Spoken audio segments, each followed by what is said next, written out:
peuvent dire non coupable. Le verdict a été tombé. Tu es non coupable. À ta place, il y a eu un coupable. À ta place, quelqu'un, il a pris ton humiliation, ta honte.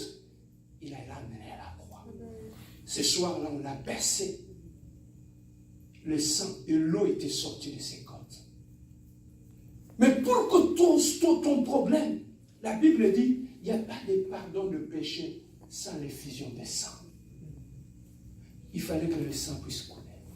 Jésus-Christ avait donné de son sang pour que toi et moi, nous soyons sauvés. Voilà pourquoi chaque fois que tu pêches, quand tu te mets à genoux, tu implores la grâce de Dieu, tu demandes à ce sang qui avait été versé à la croix, le sang coule sur toi. Et Jésus-Christ ne te voit plus. Il voit le sang qui a été versé à la croix au travers de toi. Pourquoi? Parce que c'est sur lui, il a porté les chandails que toi tu avais porté ces jours-là. Il a ça sur lui. Et il est parti à la croix.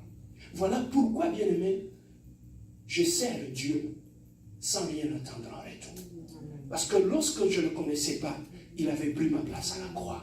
Voilà pourquoi quand tu me dis, papa, comme l'église n'a au combat, pour Jésus, il ne m'a rien demandé. Il m'a donné une seconde chance. Pourquoi ne pas le servir? Il m'a donné une seconde chance. Pourquoi n'a pas beaucoup? Voilà pourquoi moi je ne calcule pas tout ce que je donne pour mon Dieu. Parce qu'il a pris ma place. Ce qu'il a fait à la croix, ça n'a pas de prix. Il n'y a pas de prix. Et au bien-aimé, voilà ce qui s'était passé. Et les Juifs, à cause qu'ils ont été libérés, la Bible nous dit à chaque fois, Exode chapitre 12, prends ta Bible.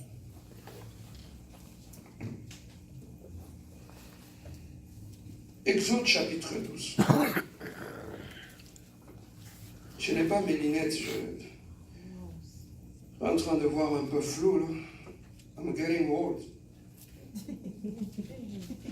Okay. I'm going to try to read.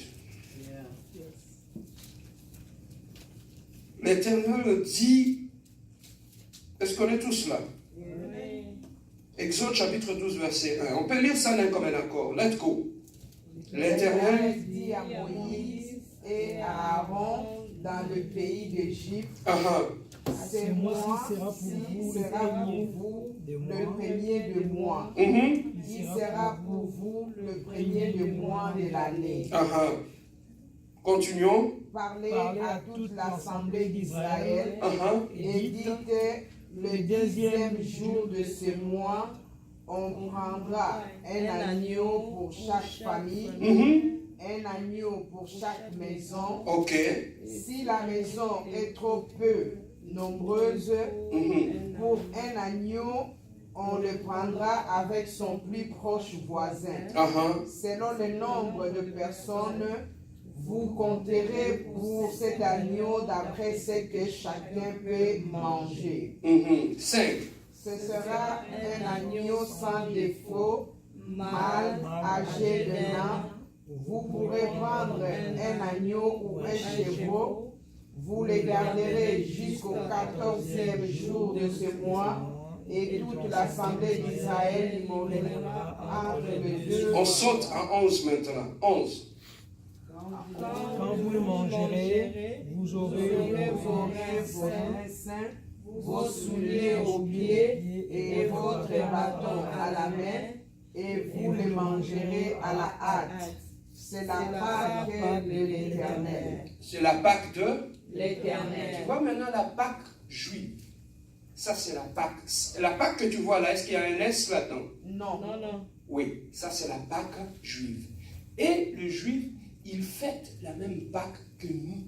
Mais leur Pâque qu'eux ils fêtent, c'est la Pâque qui symbolise la sortie d'Égypte. Le même nom, mais ça ne représente pas la même chose. La Pâque sans S, ça c'est pour eux. Ce Dieu qui leur avait recommandé à chaque fois